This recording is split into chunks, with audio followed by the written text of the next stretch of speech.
അടച്ചുപൂട്ടാൻ നീക്കം.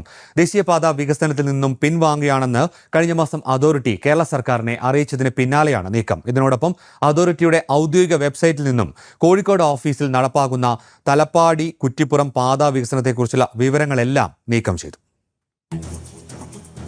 സംഘർഷഭരിതമായിരുന്നു 2008-ൽ കോഴിക്കോട്ടെ പദ്ധതി ഓഫീസ് തുടങ്ങിയ ശേഷം ദേശീയപാത അതോറിറ്റിയുടെ ഇവിടുത്തെ പ്രവർത്തനം.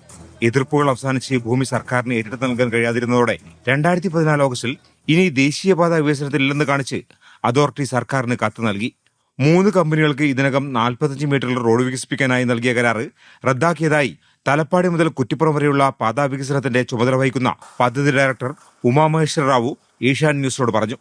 തന്നെ ഏത് നിമിഷവും തിരിച്ചു വിളിക്കുമെന്ന് അതോറിറ്റി അറിയിച്ചതായും ഉമാമഹേശ്വര റാവു വ്യക്തമാക്കി.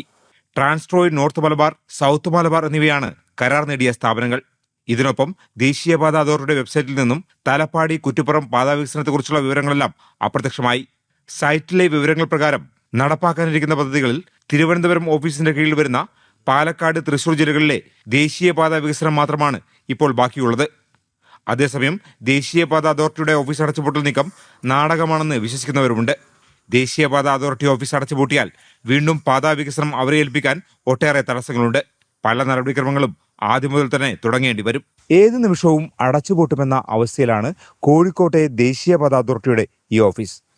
ഇവിടുത്തെ പ്രൊജക്ട് ഡയറക്ടറെ എപ്പോൾ വേണമെങ്കിലും തിരിച്ചു വിളിക്കാം.